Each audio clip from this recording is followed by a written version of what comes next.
Hello and welcome to Why Wasn't It Better? I am your host, Patrick Darms. And I'm your co-host, Anton Paras. Alfred Hitchcock, Paul Newman, Julie Andrews. On paper, Torn Curtain should have been a Cold War thriller for the ages. An espionage yarn with the Master of Suspense pulling the strings and two of Hollywood's biggest stars in the lead.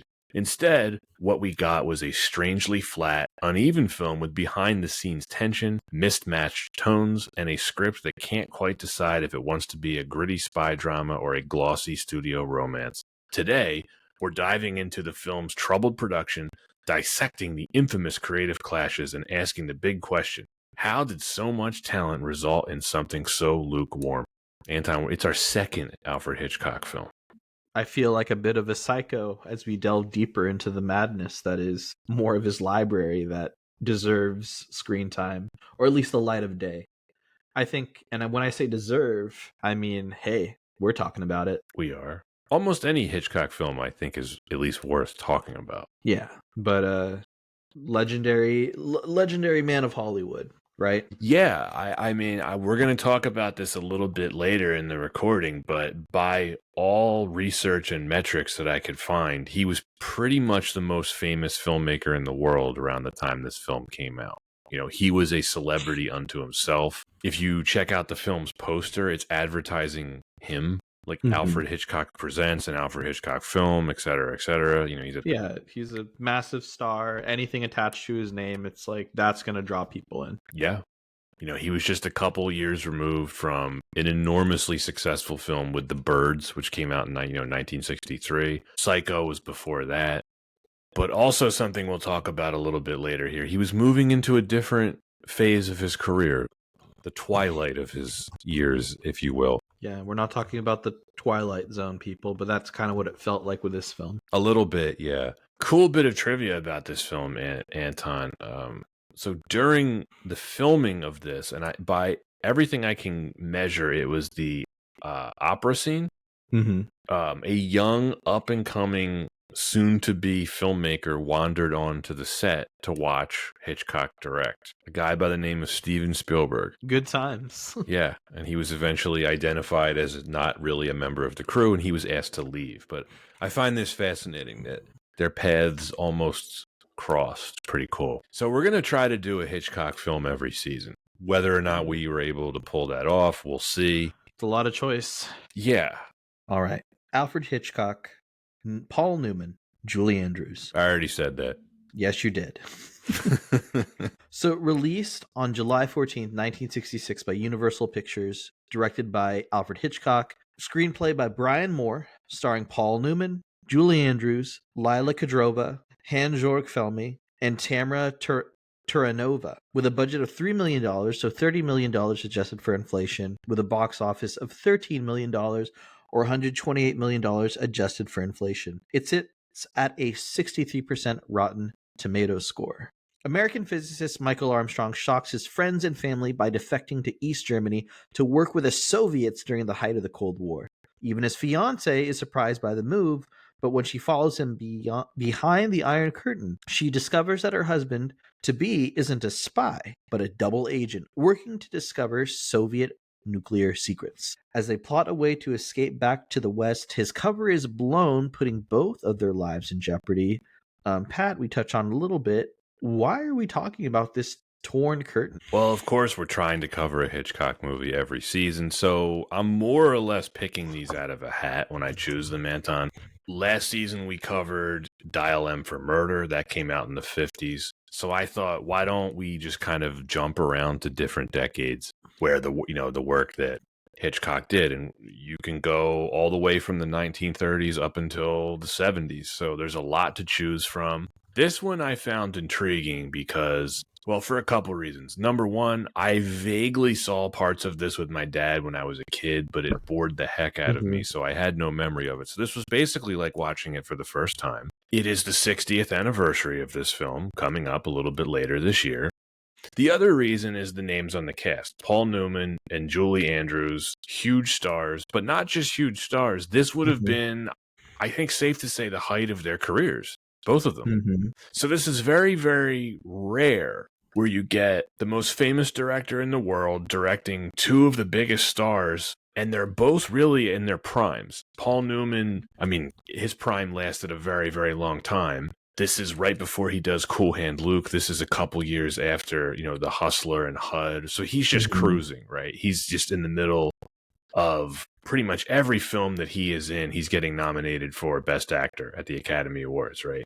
Julie Andrews is fresh off of Mary Poppins and The Sound of Music. So her star would probably never be brighter. Now, again, she also had a very, very lengthy career. And I think she's retired now, right? She's not still working. No, she's not. But will occasionally make the Disney cameo. All right, there you go. And then Hitchcock, of course, is what it is. The hype to results ratio for this film, Anton, pretty staggering. You take Hitchcock, you take Newman, you take Andrews, a Cold War spy thriller. This should have been a stone cold classic, and it's not. This is nobody's favorite Hitchcock film.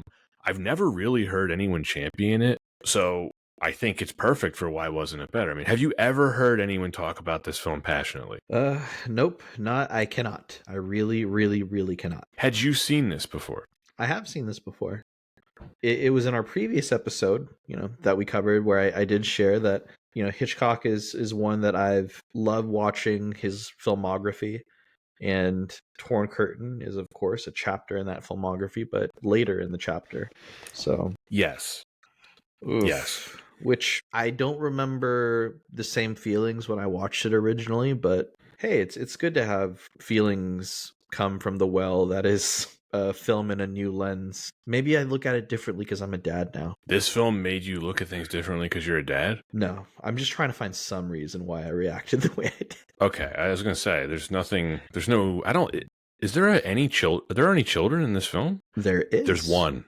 There's one in a very like probably the most entertaining scene with the doctor who's rubbing Paul Newman's chest with Alfred Hitchcock. I have no memory of what you're talking about. There's a cameo scene where famously, of course, Alfred Hitchcock makes cameos in his films. In the lobby scene really early on in the film, in the hotel lobby, you see him with a kid bouncing on his leg. Oh, right. Right. I was thinking of the kid in the female doctor's office who was giving Paul Newman's character a physical examination. Yep. She's pretty just hilarious. Thought that was pretty funny. Yeah. Not a lot of humor in this one. Speaking of Paul Newman, I mean, we have talked about him before, back when we covered The Towering Inferno and on a couple other episodes. One of my all-time favorite actors. Much like any Hitchcock movie I feel like is worth talking about, Newman gave so many fascinating performances over the course of his career that I find almost anything he did worth talking about. And then the Julie Andrews of it all, I have to say, like, I wouldn't call myself a Julie Andrews super fan, but she is certainly, an incredible talent. And she was, I don't know, one of the most famous, performers of her generation. You want to call her like a triple, quadruple, whatever threat. She could do it all. I mean, self-professed super Julie Andrews fan. Julie Andrews is one of my all-time favorites. Interesting career, too. Yeah. I think when you talk about her heights and her influence on Hollywood, huge, but not the longest career, which is really interesting. Well, I mean, she acted for what, like close to 50 years, but I know what you mean. She would take years off, but you would agree, 1966, she was never more popular than she was then. Post Sound of Music. Yeah. Which changed the game. Yeah. Sound of Music was the biggest movie ever, pretty much at the time. It was like that and Gone with the Wind were the two biggest movies ever. But then she takes a bit of a break going into the 70s. Right. And then, bam, fast forward to the 2000s, she's like, hey, I'm going to bring the industry to a screeching halt because you're all going to watch Princess Diaries. Who could forget? Yeah, she's interesting. I say she was one of the biggest stars in Hollywood, but she kind of avoided Hollywood for a while. She would act in Britain and kind of I don't associate her with the Hollywood crowd, but a lot of stage work, a lot of stage work. And I think there's a lot of speculation as well just around how much of the work that she did in Hollywood is just to get her name out there so she could do more stage work, because she loved being in plays, musicals. Yeah, that was her first love, clearly. Mm-hmm. I can tell you this film wasn't. Yeah. Did you know that this is the first of a trilogy, Anton? Well, goodness gracious. Most people don't know that. There is Yeah. a lesser-known direct-to-video sequel called Tattered Drapes. Oh, nice. Who could forget Tattered Drapes, starring Lou Diamond Phillips Lou Diamond Phillips and and Casper Van Dien. I was gonna say Hilary Swank, but that works too. Right. Yes. And then, a few years after that, it went to direct to streaming and really nobody saw it. But Stuffed Mattress, Never saw that Steven Seagal special. I didn't either. Yeah, Steven Seagal, he plays the son of Professor Michael Armstrong in this movie. And it's actually really interesting because he has to smuggle a donut recipe out of North Korea. It's all in the espionage.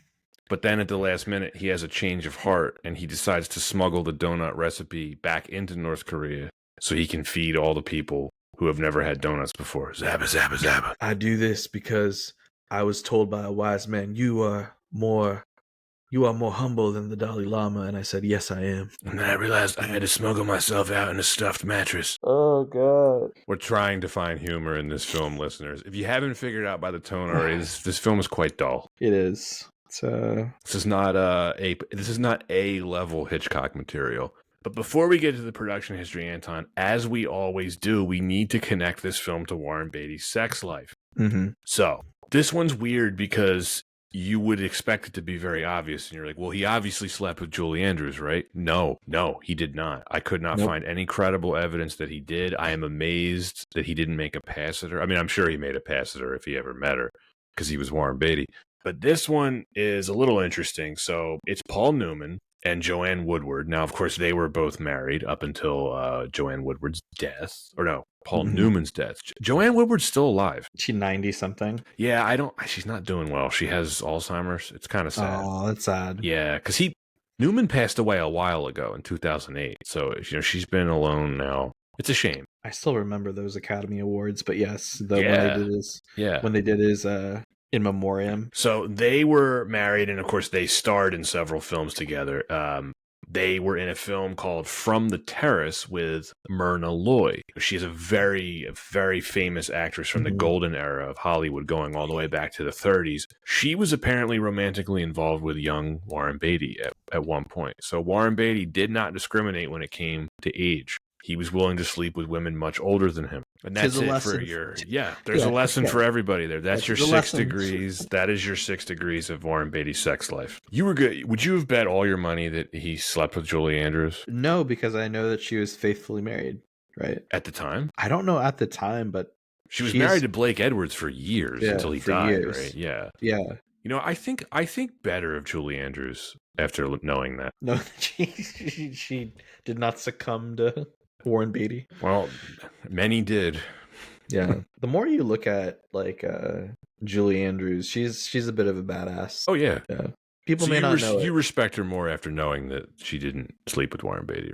I think it just adds to this long list of Julie Andrews doesn't need to sleep with Warren Beatty to impress people with who she knows in Hollywood. Production history for Torn Curtain. This came from an idea that was inspired by the defection of British diplomats Guy Burgess and Donald Maclean to the Soviet Union in 1951. Hitchcock was particularly intrigued about Maclean's life in the Soviet Union and about Melinda Marling, his wife, Maclean's wife, who followed her husband behind the Iron Curtain a year later with the couple's 3 children. Oof. It's bleak. With these facts as a starting point, Hitchcock created a plot line involving an American nuclear physicist, Michael Armstrong, defecting to East Germany. Quick sidebar on this, Anton. I'm surprised by this because Hitchcock was a director famous for adapting a lot of novels, plays, previously existing material. So for this being an original idea for him is pretty interesting. And the reason why I find it so odd is this was basically made and released during the height of the spy craze, right? You had James Bond was in full swing by 1966. You also had all those spy shows on TV, like The Man from U.N.C.L.E., Danger Man, all that stuff, right? Right. Mission Impossible at this point? Yeah, they would have been. It would have been starting maybe this year or the year before. Right. Okay. So it's there was all this spy material that had already been written that he could have used, but he developed this original. I don't know why I find that interesting. It just stood out to me. I think if Hitchcock knows he's going to have to make a spy film because the studio wants it, I'm sure he's just going to want to go with something fascinating. And I think real life is fascinating. Is this film fascinating? No, but hey, how it goes. I'm going to make it real. It's my Hitchcock. I hate eggs. Roast beef sandwiches. He asked Vladimir Nabokov, the author of Lolita, to write the screenplay, as one does. But Nabokov... That's not weird. It's very weird. Nabokov declined as he wasn't comfortable writing a political thriller. He was comfortable writing Lolita, but not a political thriller. Okay. That's one of the funniest things I think I've ever read. Yeah, I don't know about writing a political thriller. I don't think I can go there. But I can write Lolita. Does it have a 12-year-old in it? Well, I don't know. I can write that. So, Irish-Canadian writer Brian Moore was commissioned to write the screenplay. He delivered a draft in June of 1965, but Hitchcock and the studio executives at Universal disliked it.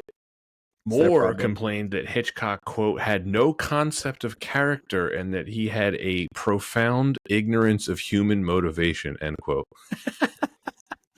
Goodness gracious. You know hilarious. What? So I watched a few interviews. By this point, he was so arrogant. Like Hitchcock was known to be so arrogant that it does not shock me that is what that's what's been said, because he knew he was hot shit, basically. Right. And something we'll talk about a little bit later. Hitchcock was also old. He was old. He drank a lot. He ate a lot. He got whatever he wanted in terms of like directing decisions, final cut. Oh man. And by the way, we're not hating on him. He had earned it. Oh right. Like and it's just this is the Hitchcock that we got. This is not the ambitious young director. No. Elder statesman. Let's just say he was less than willing to listen to the opinions of others when it came to filmmaking.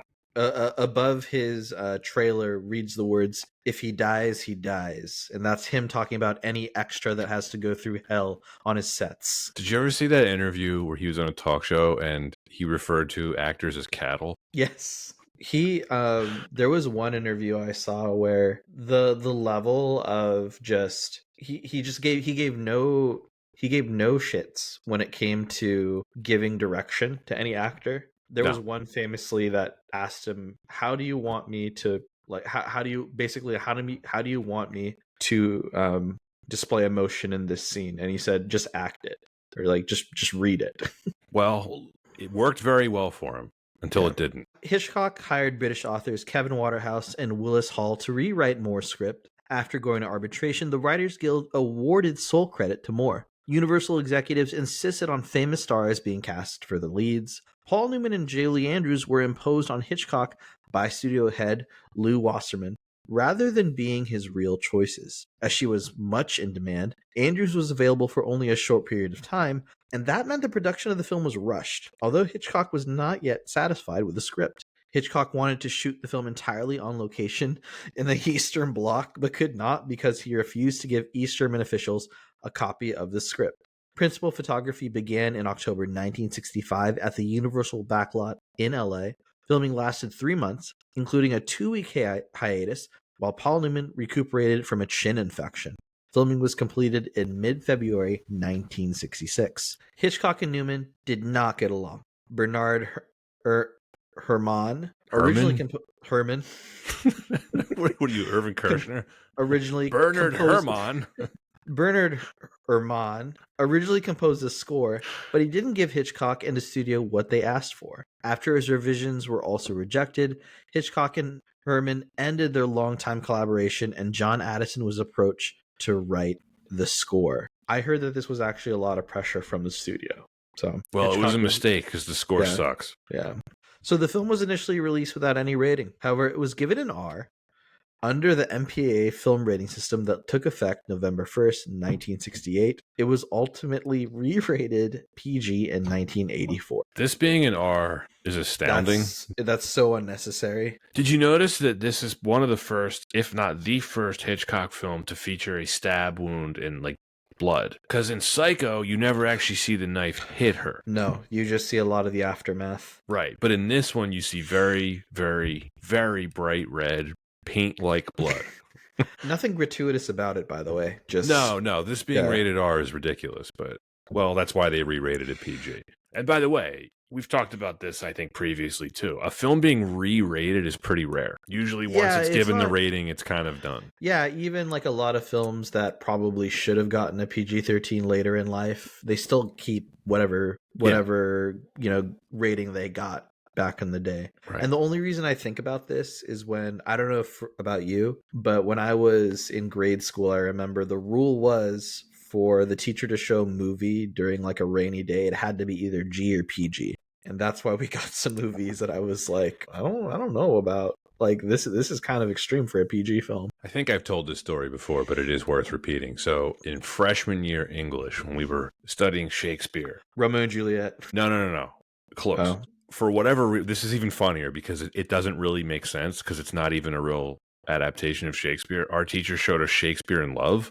Oh. And it was very clear that he had never actually seen the movie because that movie's rated R and there's nudity in it. And during the lovemaking scene between Finds the Lesser and Gwyneth Paltrow, when you see Gwyneth Paltrow topless, everyone started, of course, laughing because that's what ninth graders do. And he was struggling to find the remote control, and it took him so long that he was just like, whatever. That's. I do. Do you remember? I forget who directed it, but like it was a very famous Romeo and Juliet, where like the actress who played Juliet was like topless. Oh, the like, Zeffirelli one from the 60s. Yeah, from the 60s. When I was a freshman, I remember my English teacher had told the whole class, now we're going to watch Romeo and Juliet. I want you to know there's going to be a topless scene. I don't want to bring attention to it, but there will be a topless scene. And I was like, I don't want to bring attention to it, but I'm going to talk about it now in advance. Like, you're just getting us all really like hyped up about this. Yeah, how old were you? Like 14. Yeah, so like, everyone was like, yes. I'm like, dang, like, so this movie rocks. That's it. That's the famous one, right? The Zeffirelli one. Yeah. I wonder if that holds up. I haven't seen that since probably that age. We should do a series like films you probably watched in high school for a class. Oh, I had a listener write in and give us a mini season idea for school required reading. Oh, we could do like The Crucible, The Scarlet Letter. What's the other one? The Outsiders. I never watched The Giver. I feel like maybe there you go. The Giver. That'd be the one time to watch The Giver. It's not a bad idea for a mini season. Or what is it? John Malkovich in Of Mice and Men. Yep, pretty sad. Have you ever seen The Scarlet Letter with Demi Moore and Gary Oldman? Oh, for sure. It's that's bad. Yeah. It'd be fun to cover though. It's a pretty good idea for a mini season. I think it's interesting because everyone, especially I think like in the US, there's a shared experience of everyone watched The Great Gatsby, I'm pretty sure. We would do that for sure too. And look, obviously we're saying this in respect to a huge chunk of our audience is based in the United States. If our listeners haven't figured that out already. For like maybe our British listeners, it's like, well, the British listeners would certainly know The Great Gatsby and The Crucible for sure. But I'm trying to think, like they probably read a lot more Shakespeare than we did. I would think, yeah. I mean, Shakespeare is a pretty big part of our educational system. A bit more Kipling than we did. Yes. Would you want to do The Jungle Book? I mean, which one? I just enjoy The Jungle Book. Which one? There's a bunch of them. The one with Robin Shou. Who? The one who played Liu Kang in Mortal Kombat. The one from the 90s? Yeah, the live action. Yeah, the one directed by Stephen Sommers? Yeah. Yeah. I haven't seen that since I was a young lad. When I was a wee lad. Yeah, when I was a wee lad. Anyway, where are we? I guess we're going to have to talk about why Torn Curtain wasn't better. Well, let's start with the acting. I want to skip over Paul Newman for now and start with Julie Andrews, or we can just kind of talk about them in conjunction. They really were at the heights of their careers. I would say two of the least interesting performances I've ever seen from them. They are bone dry. Not interested. Just really not interested. I'm not going to say their acting was outright bad because I don't think either of them are capable of giving bad acting. I just think these are just uninteresting performances. Now I have a question for you. Did you see her biggest film of that year? Of 1966? Yes. It's not The Sound of Music? No. What is it? Hawaii. Oh, I have seen Hawaii. Yeah. And that was that was the biggest film of 1966. And of course, it also features Julie Andrews. And also is boring. And it also is, yeah, that one's very boring. Yes. We're gonna cover it. It's on our list. Who else Mostly is in for, that? Max von Sydow's in that, let's see, let me look this up. right? Richard Harris. Yeah. A young Gene Hackman. Gene Hack, no shit. Max von Sydow's in that, right? Yes, he is. Okay. And by the way, to the listeners, I apologize if I call her Julie Christie at one point because it is what it But is. yeah, but Julie Andrews, we've talked about, a legend on stage, And screen. makes her a hot commodity for film, right? It makes sense that the theaters or the studios are like, we need to get her in a big picture. Oh, I totally understand why they pushed her and Newman on Hitchcock. These would have been arguably the two biggest male and female stars in the world at the time. They don't have much chemistry together, I can tell you that. And I think part of that may be due to the fact that, like you read in the production history, she was only available for a very short period of time. So they had to kind of work the shooting schedule around that and kind of squeeze her in, where they could. So she probably didn't have a lot of time to get to know Paul Newman off screen, you know what I mean? Develop that chemistry. Because, Newman is very famous, or, Newman is well known as like a method actor. So he's very invested in the character and the story and that sort of thing. Whereas, it sounds like Andrews, and no slight to her, she just kind of showed up, did her thing, and that was it. She was only available.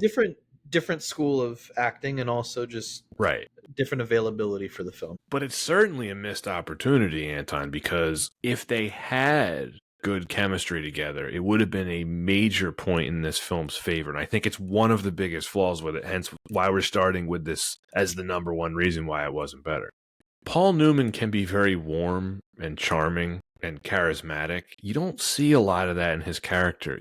He acts the whole thing out like he doesn't care about her. Now, I understand part of that. He's trying to maintain a cover, and he's stressed out, and he's got, he's on this mission that she doesn't know about. So he's trying to push her away, right? Because he doesn't want her to follow him behind the Iron Curtain, and it really makes you wonder why the heck she would follow him behind the Iron Curtain. It's not his first time playing someone undercover, right? And I think that it's hard to describe, but I think other than just saying, watching his performance, it felt a little detached. And I think that part of that is also what Julie Andrews is putting on screen. It just seems very, like, again, matter of fact line reading, not necessarily like not exactly like I'm buying it. This is a committed couple. No, because they're, first of all, we also learned they're not even married; they're engaged. Nope. So she's not legally tied to him, right? So we, as the audience, we need to believe that she is so in love with him that she is willing to follow him into frickin' East Germany. And, she says it multiple times throughout the film. I love you, Michael. I care about you, Michael. But we don't see it. And I was thinking about this more. I don't know if I've seen every Paul Newman performance, but I've seen most of them. I think this is the only one that I'm just unimpressed with. I think this is the worst performance of his career. What do you think? It's a bummer performance for sure. I hate saying it. I really do.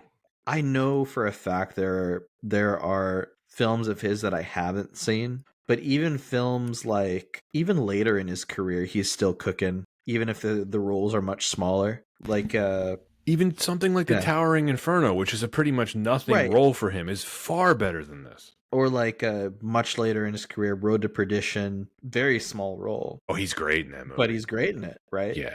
So I'm still not entirely sure why it would just does not really dial it in for this film. But I can tell you now, like, I didn't feel it as much for this film. Did not enjoy his performance. Part of it you can blame on the script. And by the way, Newman and the others did indeed blame the script. But same thing with Hitchcock. Also blame the script. But there's still things that they could have done, I think, on set that could have improved the performances. Like, if you had never seen this before and I showed this to you, I'll ask you this question. Does his character have any regrets about dragging his wife into this? Nope. They just want to get home. Well, yeah, we don't see it. Yeah. Look, even if it's not on the page, right? Like, and by the way, the script is one of the problems of this movie. It is half-baked. We are going to talk about it. But an actor like Newman, he could have shown you some of that regret and indecision on screen, and I didn't see it from him. And Andrews is just kind of along for the ride, right? She, what's her character's name? Sarah Sherman. I had to write that down because there's no way I would have remembered it. She does not have a lot to do There is less for me to be unimpressed with Julie Andrews' performance just because she's just kind of getting dragged along, literally and figuratively. I think it's also just the writing of espionage films have improved so much that like a character like hers, like writers just know better. It's like, well, instead of having someone being like a ride along for the adventure, write them as capable. But there wasn't necessarily anything about her character that was capable or caring. No, and I guess we can talk about this a little bit later in the script, but that's why I'm kind of bummed that Hitchcock didn't use some of the previously existing material. Like, think there was all this Le Carre stuff sitting right there. It's interesting when, well, when you look at some of Hitchcock's best films, like there's a few screenwriters that he worked with. There was one in particular that wrote a lot of his big hits when he was with, I want to say he was with Paramount, and it was John Michael Hayes, of course, famous for Rear Window, To Catch a Thief. Good call out. Yeah. But when you think of this film, Hitchcock is never been known to like ever write a screenplay. He's not a writer by trade. No, he'll develop the story and he'll Yeah. contribute to the story, but yeah, he's not a writer. We do have a bit of a smoking gun here. A lot of people are looking at this script saying there was just an assignment from the studio of like, we want an espionage thriller. Can you just write something? We'll get to that in a little bit. I want to move through the cast first. Right. Andrews, this is what she had to say about her experience on the film. Quote, I did not have to act in Torn Curtain. I merely went along for the ride. I don't feel like that part demanded much of me, either than to look glamorous, which Mr. Hitchcock can always arrange better than anyone. I did have reservations about this film, but I wasn't agonized by it. The kick of it was working for Hitchcock. That's what I did it for, and that's what I got out of it. End quote. She said she's always the politician. She's Classy. saying good. Like, never going to say a bad word. So classy. Yeah. She said everything that she needed to say with that because she is trashing it in the classiest way possible. She's like, look, he made me look good on screen. I did it to work with him. Yeah. But what she starts off by saying, I did not have to act. It's like, that's kind of all you need to know about her performance. She's also sidelined from a lot of the film. There's big chunks of it where she's just not in it. Which why, like, if you listen to a bit of her dialogue, she has to tell the audience what she's feeling or why she's there, because we don't get a lot of that showing, not telling. Oh, Michael, I'm so worried about you. Do you think that do you think Vanessa Kirby said the same thing about Ridley Scott? Oh, in Napoleon? Yeah. Oh, I'm sure. He just made me look good. Well, yeah, I mean, you know, it's interesting too. When we were talking a little bit earlier in the production about these two actors, Newman and Andrews, were forced on Hitchcock by the studio. So think about that. Mm-hmm. He's the most famous, most powerful filmmaker in the world in 1966, and he still has to do what the studio tells him in some regards. You know, when it says, when you hear things like the studio forced the actors on him, that makes it seem like he wanted to cast other actors, which he did, but he went with these. He had to, imagine having to settle for Paul Newman and Julie Andrews. I mean, you think it's just a fun playground, right? You'd think. Well, you also kind of said it earlier, Anton, how, you know, Hitchcock didn't like to give direction, and, you know, he famously called actors cattle. He did not like Newman's method acting at all. They did not get along. Newman was constantly asking Hitchcock about his character's motivation. That did not go over well with Hitchcock.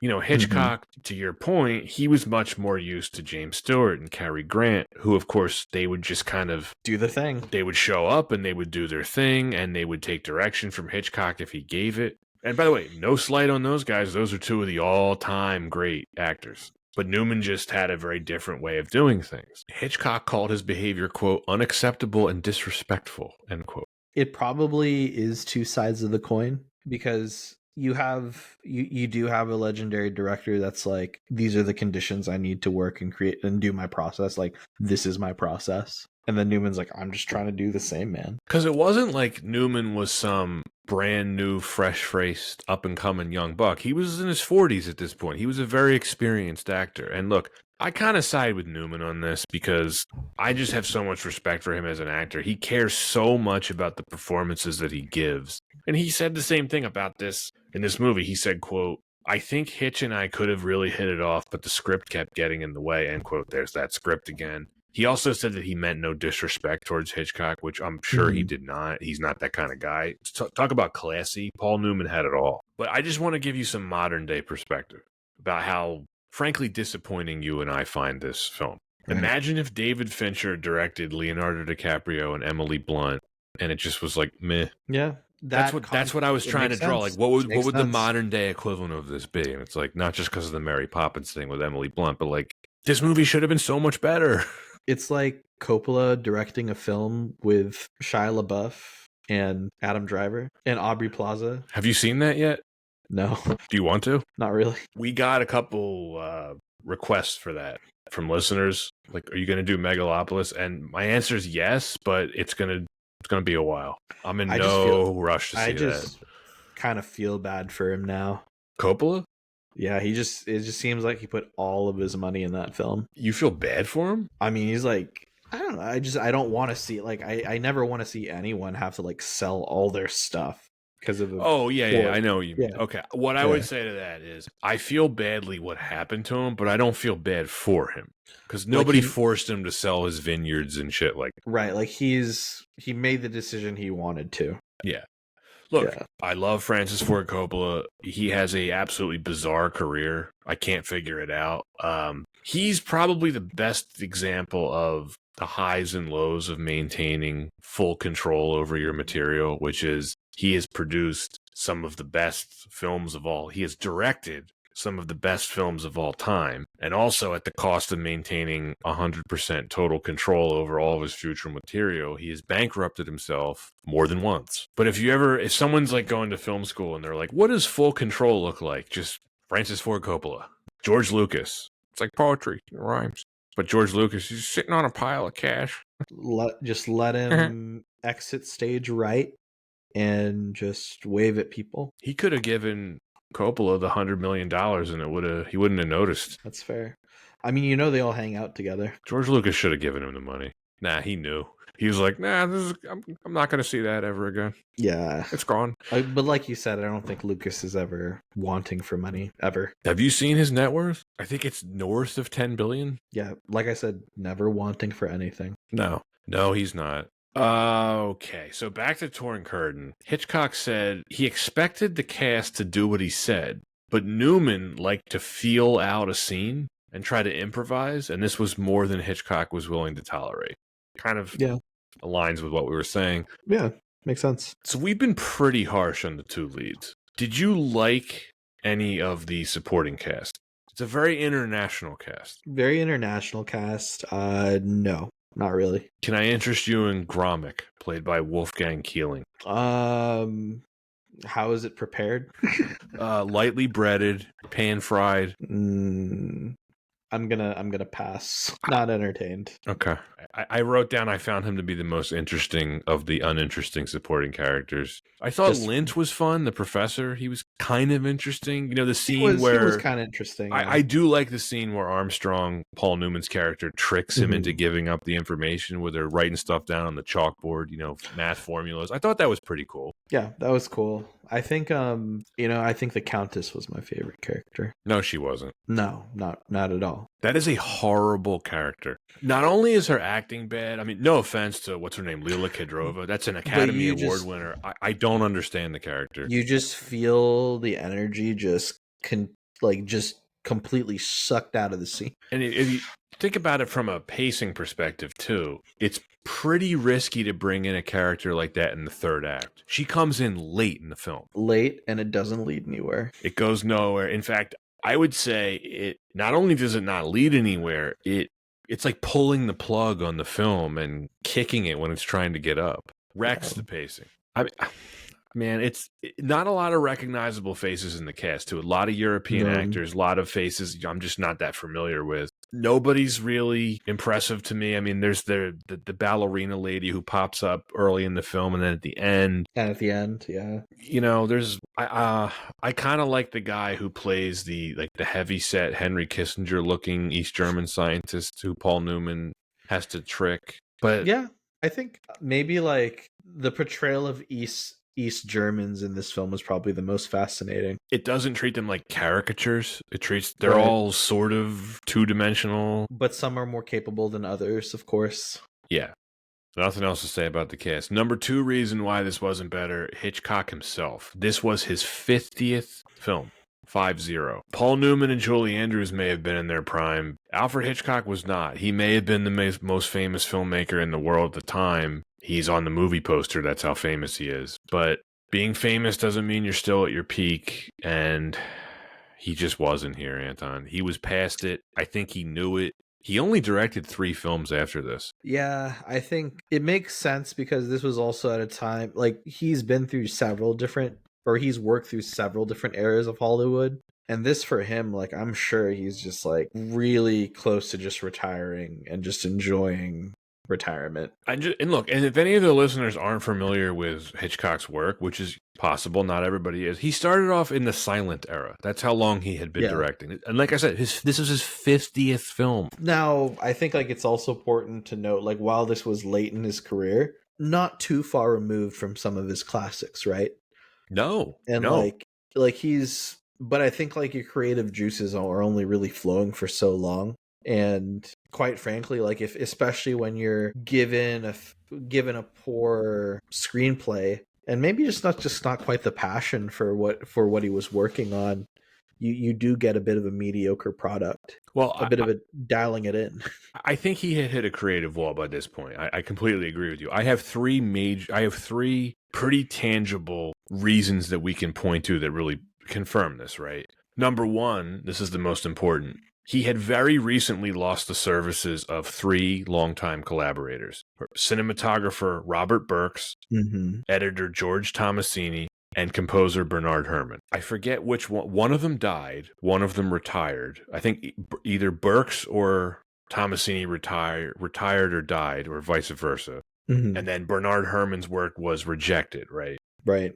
And they never worked together again. It's such a shame. It is a shame. Now, nothing against Hitchcock's talent, but I want to give you like a modern equivalent of this, Anton. That would be like if Steven Spielberg lost Janusz Kaminski, Michael Kahn, and John Williams all at the same time. Any director is going to struggle with that. Yeah. It's like Scotty losing Michael Rodman. And you mean it's like Michael losing Scotty? And I know what I said. I'm just kidding. Yeah, okay. It would be like James Kirk losing Spock, McCoy, and Sulu. Yeah, that's sad. Yeah, like he's obviously not going to be the same captain. So that's the first reason. The second reason, we touched on this earlier, he was 67 years old, and this was 67 in the 1960s. Yeah, it's a very demanding job. We've talked about a very short list of directors that are still doing exceptional work later in their careers. There's not many of them, though. Spielberg, Scorsese, these guys are the exceptions. Yeah. Think about it. In any profession, Anton, how many people are still in their peak at age 67? Not many. And look, we're getting a lot of examples nowadays of like directors being brought in to do projects past their prime. I'm very fearful I would never want to see John Woo, like another John Woo film, you know? Like, I'm good. Yeah, it was kind of like watching Harrison Ford in the last Indiana Jones movie. It's like, this is not what it was. Or like when I watch Harrison Ford in the most recent Captain America film. Why'd I do that? I don't know. Why did you? Because I was curious. So Hitchcock was old. And the third reason why I think he was just past it, you made a really good point earlier because you were like, well, this was only a couple years removed from some of his masterpieces, right? Like he had made The Birds 3 years earlier. The industry had changed a lot in those 3 years, though. Ooh, seedy. A lot of drugs. Well, drugs may be one part of it, but I would say The Birds, which came out in 1963, that is the absolute tail end of the golden age of Hollywood. 1966, we are now in what is known as New Hollywood. Technology is different. The Hays Code restrictions have been relaxed. There's a lot of new up-and-coming actors. Paul Newman is one of these, right? He's clashing with a new actor. I mean, even though Paul Newman was a very experienced actor by 1966, Hitchcock wasn't used to working with that kind of actor. And, that's right. Frankly, for all of his talent and experience, Hitchcock, he was a director from a much different era. And look, I hate saying this film looks like a product of a different era. It doesn't look like a lot of other films that I think came out in 1966. It doesn't. It should look a lot better. It should. Also, replacing Bernard Herrmann's score, I mean, that's just a major mistake. This score that they ended up using, it dates the film in a really bad way. It almost sounds like parody in parts. Now, I have to say, I'm not a fan of John Addison's work. I don't exactly know what kind of sound they were going through, because there are parts of the score where it's very percussive and very thriller-like, and then there's other parts of it where it's whimsical and like parade music. It's very confusing. It felt all over the place. It felt like something more that I would see in like a Disney special in the 60s. Not a Hitchcock. If you're curious, you can find Herman's rejected score on Spotify. Yeah, Anton, we're going to cover The Birds eventually. That was his absolute tail end of his prime. Because I think after that, he just lost his touch, and there's a lot of evidence to indicate that. Now, the film that he had directed between The Birds and this, have you ever seen Marnie? Yes. Yeah. With Connery. Pretty good. Mm-hmm. But I would say not exactly classic Hitchcock. Pretty good. I think it's very fair to say every element involved, whether it's a changing Hollywood, changing of the guard. Hitchcock's also just you're not teaching that dog new tricks. No. So. Very stubborn, very inflexible, and like you said earlier, all of the stubbornness that he had accumulated, he had earned. Mm-hmm. So you've seen Marnie. Have you seen any of the 3 films that he directed after Torn Curtain? Because I have not. Let me see. So he did Topaz, released in 1969, Frenzy, released in 1972, and then his final film was called Family Plot, which came out in 76. I did watch Frenzy. It was all right. It has its fans. It seems like it's pretty well regarded. Yeah. But again, when you think of classic Hitchcock, is Frenzy going to be one of the first 15 films that you name? No. But I think like it's really that interesting situation where even though when I look at a film like Frenzy or, well, definitely not Torn Curtain, but I try to compare to his all-time great films, and you're also talking about some of the greatest films of all time by any director. Right. So it's hard to it's like an artist finally achieving like the pinnacle of their art. They were able to do it. Like it's like too few a director can achieve that. Yeah, it's like, what was the Spielberg film we were talking about? The Lost World, way back and towards the beginning of the podcast. And you said it in a really like succinct way. You were like, I am judging him I am holding Spielberg to a much higher standard than I would other filmmakers. It's the same thing with Hitchcock. Yeah. He has done so many masterpiece, brilliant films. The hype to results ratio on this one, Anton, you look at this film on paper. If you've never seen it before, you're like, well, this has got to be a home run, right? And then you would hope. It's not. It's so boring. Speaking of boring, anything about the cast or Alfred Hitchcock that you want to add before we get to the plot, which is the third reason? I think let's touch on this plot a bit. Well, I watched this film twice in the past 2 weeks. I can understand why Paul Newman didn't care for the script, because this is half-baked. It's very dull. Very, very dull. I was reading a little bit more about this, about like what Newman didn't like. He made a list of objections that he had, and he gave it to Alfred Hitchcock. Nailed them to the church door. Like a good old Lutheran boy that he was. And then Hitchcock actually had similar concerns about the script, but because Julie Andrews was only available for a short period of time, they were not able to address any of them, or at least that's the excuse that you can read about. It is dull, though, isn't it? It's very dull. I think it's a shame to call this a thriller, and when I think of a modern day espionage film, any spy thriller, it's just not there. It has some pretty good scenes in it scattered throughout. I think the film's centerpiece, which is where Newman's character and that farmhand woman, where they murder Gromick in the farmhouse. I mean, that's pretty good sequence. Yeah, it's like it's not one of the best things Hitchcock's done, but it's pretty good. It feels more like Hitchcock, right? It's the only part of the film where I'm like, yes, I'm watching a Hitchcock film now. Yes. Yeah, because of the mystery, the suspense. You're in on something that someone on set does, or some one character doesn't know about, right? Yeah, Hitchcock said that he dragged that scene out and he wanted it to be unbearable and show how difficult that it was to murder someone.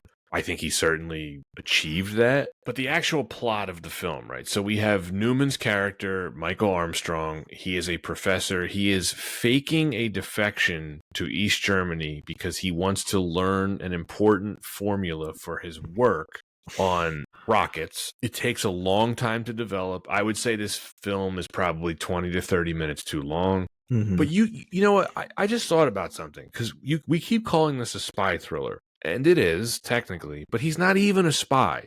He's not a CIA agent. He's not an MI6 agent. Just That's undercover. the thing I find so confusing about this, is he's on this spot. He's just a scientist, and he's doing this on his own. He's not doing this at the behest of any government. Which would be a bit more compelling. It would be more compelling, and correct me if I'm wrong, they don't explain why he's not doing it. Like, why is he doing this on his own? Do they ever explain that? They do not explain it. How does that even work? I mean, near as I can figure, he figures out how to do this on his own because he gets in touch with something called the Pi Society. Mm-hmm. But again, the Pi Society, it's just a bunch of scientists. It's not associated with a government, right? It's really, you're right, it is really ambiguous. And the more I think about it, it's like there really isn't like the motivation for our main character isn't quite tight. Dare I say stupid? It's let's just say it's one of the worst ways to try to do a bit more research is to go. Is it the equivalent of me would it be the equivalent of trying to secretly being a double agent to get secrets out of Beijing? If you were to remake this film now, you would probably have to involve China, right? Or Russia again. Haha. That's funny. Even though Germany's cool now, though. Yeah, Germany's cool now. Yeah, but technically, I was going to say, technically, this film does not involve the Soviet Union. No, just East Germany. Just East Germany. But this is another thing, too. So we don't actually know what formula he's actually trying to get, right? They never elaborate on it. It's something that would, I assume, make rockets better or make a better rocket or make efficient rockets. Okay. I don't know. Couple questions I have for you on that. About why, and this is all related to, I really do think this plot is stupid. We never learn if the American government or the British government or any NATO government, right, do they even deem this scientific information to be important? We know he does, but if it were important, wouldn't the CIA or MI6 be trying to get it? It's like also his level of work, you think that the government would also keep tabs on him and his work? Like the U.S. government. Yes, this would have made so much more sense if the CIA had asked him to do this. Or like if both governments were tailing him, or like if the U.S. government was tailing him because they suspected he was defecting. Yes. Or anything like that. That probably should have also been in it. You know when he goes to the farmhouse and he meets the guy on the tractor with the giant mustache? The guy who pops up later in East Berlin? When you first saw this, did you mistakenly think he was a CIA agent? Thought he was going to be feeding him some info. He's not. But he's not. He just works for the Pi Society. Which is kind of dumb. What do you think, apple or pecan? What did you like on Thanksgiving? Pumpkin? Okay, well, we got to think it's East Germany. What kind of pie do they eat in East Germany? Well, Europe isn't really big on sweet pies. They do a lot of like savory. There we go. Well, maybe apple? They're more like a strudel society, not a pie society. Well, they eat a lot of stone fruit over there. Do they? Strudel, right? A lot of berries. Yeah. Blueberries, lingonberries. Man, speaking of German food, you ever like some schnitzel with that? You know the lingonberry jam? It's good stuff. Oh, yeah. Come on. Want some of that right now. Actually, wait. When I'm thinking of that, I'm thinking of very Western German foods. This was East Germany. Remember, East Germany sucked. Well, politically, yes. I mean, it would have been less than desirable to live than West Germany. But German food, I think, was fairly homogenous at this point. Okay. I wasn't sure if maybe there was I thought that also just like resources were not as well spread out through East Germany versus in the West. So like at this good time, food, no, for sure. Yeah, so like good food is also just not available. Maybe it would have been, I think, better eating in West Germany, probably. I don't know. I'm not an expert on this. I have been to Berlin a few times, though. Good time, I'm sure. Awesome city to visit. It is one of my all-time favorite cities. Shout out to Berlin, Kreuzberg, Charlottenburg. Wonderful sections of the city that I've stayed in. I've only heard good things. Awesome city. Love it. I would live in Berlin. Okay. Berlin's cool. You would like Berlin, Anton, because so it's a huge city. It's like 3.5 million people. but the soil's very sandy, so there's no skyscrapers, and about 1/3 of the city is like all forest. So it's a lot of green. Does it feel like an international city? It does, but I would say not nearly as much as like a London. London's like a Okay. much more of a Super. bustling, Yeah. but you do get that international feel in Berlin for sure. Nice. Love Berlin. Well, got to make my way out there, and Highly recommend it. not going to look for the Pie Society. I think you'd be searching for a long time. Let's just get back to the plot of this and we can finish this off. My other major issue with this plot, and this is something I had texted to you, I think, yesterday, how it was out of time. I will elaborate on that now. It feels like something that would have been better suited to the 1950s. Mm-hmm. This is a plot to me. You're trying to smuggle nuclear rocket secrets out of East Germany. That feels like something that would have worked much better prior to the Cuban Missile Crisis. Think about the political landscape in 1966. The Cold War is in a different phase, right? Brezhnev had replaced Khrushchev. The U.S. was knee-deep in Vietnam. We never really learn anything about the formula that Armstrong is looking for. Like, the space race was in full swing by 1966. You know, the Gemini program was about to conclude. We were about to start Apollo. So, like, what rocket technology was the U.S. missing? Yeah, it also just begs the question of just, is the amount of ambiguity around even what the goal was. I think it just kind of ties back to what are the stakes. And it's fair, like, just very simply, the stakes were very low. Other than at a certain point, the main characters have to get out of there. That's literally, those are the stakes, right? That's it. But no, you're right. We don't know what the stakes are. They never explain it. Now, it's the usual MacGuffin plot that Hitchcock has done before. Now, an example of this working in the best way, the other way, is like North by Northwest. We never know what information is hidden in that, like what that little statue thing.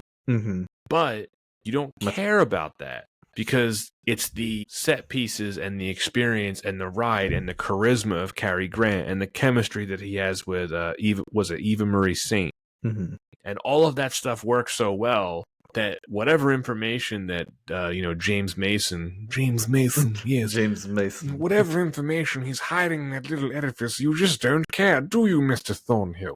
You don't care. But unlike this film, they make this huge deal out of this formula that he's looking for, and they never explain what the formula is for. I think this plot would have worked way better if this film had come out in 1956. Timing wise, I think you make a really good call there. I just think, I don't even know, does the film still do better if it's released earlier, just because the stakes still are not very clear? You still get a countess scene in the film.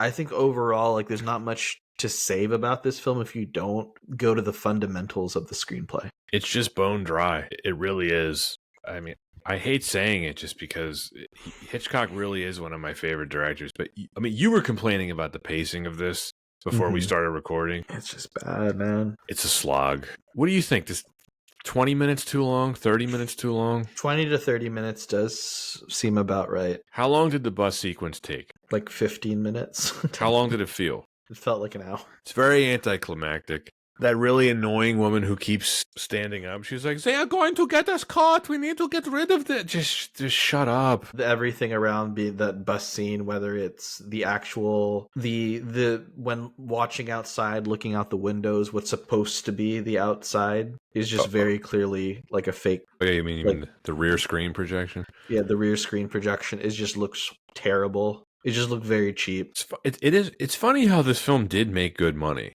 But critics didn't like it. No, critics were, I think, on the same page. It's just the studios were right, though. You cast these two in a film, people are going to go watch. People went to see it for sure. I wrote down, so that Countess character who we hate kills the pacing. It is all because Armstrong and his wife can't remember the name of one freaking post office. And they say it 3 times. Remember that guy's like, Friedrichstrasse, and they're like, what was the name? Do you think that this is the best use of screaming fire in a crowded theater? Did they yell fire at Inglourious Bastards? Well, that was a real fire. That was a real fire. That's true. That's where we won World War II, right? Yeah, that's exactly when we won World War II. When the Allies killed Hitler. Right.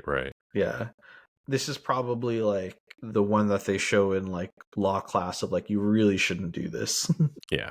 It's one of the better scenes, I would say. Because it would work in real life, probably, if you were to do that. People would panic, I would think. Yeah, no doubt. Or would people be distracted by their cell phones and be like, what? You get a mix. You're going to see people like kind of poke their head up. You're going to see people running, and then you're going to see people stumbling to catch up with the people that are running. So this comes out in 66, right? If you're seeing this for the first time, imagine seeing this like right after Thunderball. It's not the same. No. That's just not the same. So disappointing. Or you're reading John Le Carre. It's just not, again, not Doesn't the this same. come across as like knockoff Le Carre? I wouldn't be shocked if like that was like the inspiration, right? Then why not just use one of his books? The Spy Who Came In From the Cold, I think, came out either this year or the year. No, it would have been the year before. Yeah, I think it was 65. You ever see that movie? Yes. Richard Burton. Great Richard Burton. You brought up the rear projection. It's used in a lot of scenes, and they use it a lot in Hollywood back then. Yeah, but I want to call it out here because I think this was an example of Hitchcock getting a little bit lazy. This was not filmed on location. You can tell. I mean, there's even rear projection used when they're like at that cafe. It just doesn't look good. Especially, again, the reason why I'm bringing up Thunderball, imagine seeing that where it's all shot in the Bahamas and it's just gorgeous looking. It's just rear projection. And then you just see this. Yeah. No, I get you. And I think like the worst thing about it is it just feels lazy and it just ends up being distracting. I do like a lot of the insert shots stuff. I mean, mid-century Europe is, I think, cool to look at. I like the architecture. I like the scenery. I think the cinematography itself, despite the rear projection, is pretty good. Hitchcock is always going to use a lot of like interesting angles and stuff that I think works pretty well. And I do like the spy stuff. When there's like the secret codes and he goes to the bookstore to get the message from the Pie Society stuff. We've been clowning on it, but at least I felt like you're like, okay, this is like spy movie stuff. This is kind of cool, but it's just not enough. If there was anything around about this film that I did enjoy, I do think that like the costume, like any of the costuming felt like pretty good. Paul Newman, well dressed. Yeah, very well dressed. Same thing for Julie Andrews, well dressed. I can't say that there was everything felt era appropriate. So yeah, I mean, I would say the costumes in this are pretty timeless because if you wear a well-fitting suit and a dress like she's got on for a lot of them, I mean, it's not going to age. It looks pretty good. Yeah, but whatever the Countess had on, she's got like a peacock. That was thing. That was the 60s were really raging in that outfit. She's like, have you listened to the mamas and the papas yet? Nah, man. There was a cut scene where they smoke marijuana and listen to Revolver. I'm kidding. They didn't do that. Yeah, I'd watch that. Hitchcock would never include that in one of his films. No, never. But he has been on record saying he can eat more than Mama Cass. I believe it. I believe it too. Ham sandwich. You want to give your rating? Because I got nothing else to say about this film. I think we're at the right point of the episode, which is, did we like it? Shall I go? Yeah. On paper, there is a lot of things here that should have worked out, but when you dissect it, it just really didn't live up to any expectation. Alfred Hitchcock, one of the greats. Paul Newman, one of the greats. Julie Andrews, one of the greats. You have quite a list right there that if any one of those individuals were tied to a film, you will yield intrigue. And having them all together in one film, in Torn Curtain, you get what feels like a very lazy film. It just feels like something that was strewn together. But at the same time, I do like a bit of the aesthetic. I can't hate Paul Newman's performance. Julie Andrews didn't do anything exceptional, but she didn't do anything offensive. I just really rack this up to a very poor, very, very poor screenplay, which it just still baffles me that anyone would say yes to this. But hey, it was a time of Hollywood and people weren't going to say no to getting pushed for a film, and Hitchcock wasn't going to say no to a payday. So it's a bummer. I think this is one of those examples where artists take on assignments, but they don't produce art. And I think like we've said before, like that's fine when people want to take on work, but this was just a film that did not have a ton of passion. I'd say it's just an interesting film to watch, again, just for a few sequences and some cool aesthetic choices, but I really don't grade this very highly. It's below average. and I barely rewatchable for me. I give this one a D plus. So, much like you, Anton, this should have been right up my alley. Espionage plot, Hitchcock directing, Paul Newman is one of my favorite actors, Julie Andrews is an immense talent, and the result is a complete fizzle. It's lukewarm, it's dull. This should have been a home run. It should have been an all-timer. It has the right ingredients. It has moments, but the finished product just isn't anything special. The result is, I don't even think it's a double. It all starts with the script, and I think you are right to call the script poor. It is poor. It is not a lot of interesting stuff here on paper. The concept of it is intriguing, but the plot and the execution is bone dry and dull. The performances reflect that. Hitchcock didn't like the two leads. It's clear that they didn't like him. You can see a lot of it on screen. Do I like some of the aesthetic choices? Yes, but this is a production coffin in a way. This is a film that was released in 1966 that looks like it was filmed in 1956, and that is not a compliment. The score is laughable. I really do feel bad saying this because there's so many of the players involved in this were capable of just producing so much better work. This is well below average to me. It's one step above being a bad movie, but I don't think it is a bad movie. I've seen a lot worse than this. I mean, I would recommend it if you're into Hitchcock and if you've never seen it and you're curious about it, check it out. But it is dipping its toes into badness because of just how boring it is. It is way too long. It is paced poorly. It required a lot of effort for me to watch it the second time, and I would not want to rewatch it anytime soon. I don't know, Anton, I forget. Would you ever watch this again? You're on mute, but you're saying no. I would say like maybe just one more time. In like 10 years? Yeah, like just be like, oh yeah, I remember this one. Not exactly a ringing endorsement. I was kind of debating where to rate this. I think I'm just gonna give it the same thing you did, which is a D plus. I mean, this is it's only the second Hitchcock film that we've covered so far, but you'd be hard pressed to find a worse one than this. This is a major disappointment. This is one of the most disappointing films I think we've ever covered on the podcast. It's like, yeah, it's a stinker. But you know what? I guess this is the only positive thing that I can add to the end. With all of Hitchcock's directing ability, I think that a lesser director would have put out even more of a stinker.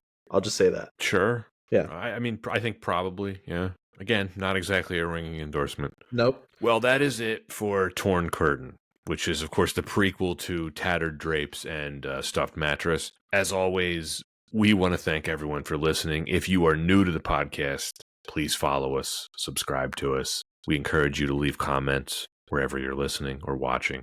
We are on all the social media platforms, Instagram, X, and Letterboxd. You can check out our full list of films that we intend to cover there. And if you really like what we're doing and you want to throw us a couple extra bucks, we do have a Patreon. Links to all of the above are in the description.